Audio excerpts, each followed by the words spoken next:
you to write down was what you knew of Dominican Republic's history. So what I'd like to hear from you is, what do you know about their background and what's happened in the country in their history? Did anyone write anything down? Kara? The victory thing, I know that like he was killing off colored people, and these three sisters, I think they were journalists, had to stop him. Okay, excellent. So you knew that there was a dictator, and you knew that he tried to kill off. Do you know the people that he killed off? Not really, no. Okay, Haitians, excellent. Haitians. Yes, Haitians. Yes. You're cool. Okay, excellent. Any other ideas about the history of DR? Yes? I don't want to get it wrong, but It's okay, just try. this story by Christopher Columbus or whatever it is. Okay. Okay, good. Oh no. All right, excellent. Anyone else? Christopher Columbus. Yes. Okay, excellent. So you're absolutely correct. That actually relates to the reading that we're doing today. We're going to be discussing the massacre that occurred in DR and how that impacted the people. We're going to be completing a close reading of an article called The Genetics of Justice. And what that article is going to show us is the experience that the people of DR went through under this dictatorship. Okay, so it impacts a lot of people that were under his control. Not only that, but it really shows you, because the woman in the article, she ends up coming to America, but she still holds on to a lot of those impacts of what was going on in her culture during the time that she was in DR. Okay, does anyone have any ideas about how culture can affect our future experience? Like, how could past culture impact the way a person lives their life? Can you think of any ideas about how that might impact people?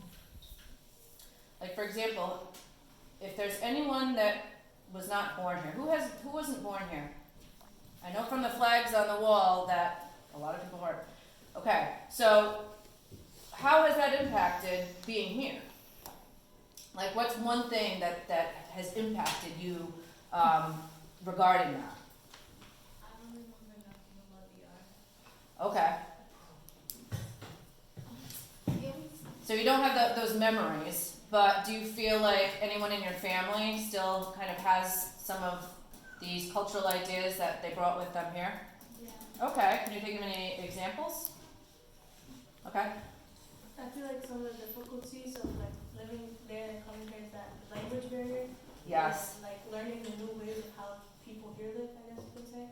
Excellent. Yes, the language barrier. How has that gotten in the way, do you think, of some people's experiences? You had your hand up earlier. What were you going to say? Me, I didn't was gonna say. Oh, okay. Okay. But we can all agree that it does impact. It has an impact, going to a new place, being from a different culture, it has a great impact. Okay. So the other thing I want to mention too is that,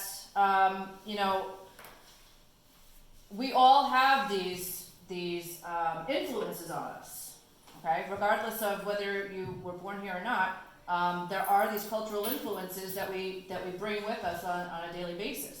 So that's one of the things we're going to be looking at as we complete this close reading, okay?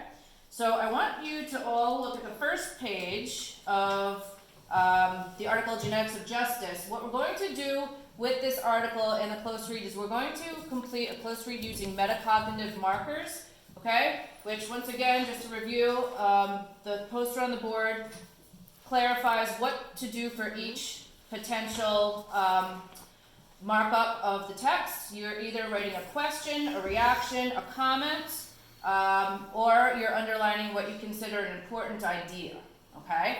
And, again, what we're focusing on is the culture of the Dominican Republic and also what was happening under this dictatorship and how that impacted the people of DR, okay? So, let's read the first page together, and again, what I want you to do is, we've done close readings before, I want to make sure that as you read it, you're thinking about questions that you have, comments that you want to make, reactions that you have, or anything that you consider important to understanding this text. Okay? At the age of 10, Julia Alvarez found herself thrust into an entirely new culture. She had grown up in the Dominican Republic during the brutal regime of General Rafael Trujillo. Did I say that right? Trujillo. Dang. I'm trying. A military dictator who terrorized the nation for 31 years. Fleeing their country in the last months of his rule, Alvarez and her family settled in New York City. Being forced to learn English in her new home made Alvarez focus on language and led to her desire to become a writer, a decision that she had made by the time she had reached high school. I consider this radical uprooting from my culture, my native language, my country, the reason I began writing. The award-winning poet and novelist has stated, American culture also encouraged Alvarez to write, being in a world where there were books and encouragement of women to discover their talents contributed to my becoming a writer. Alvarez captures the immigrant experience in her poetry.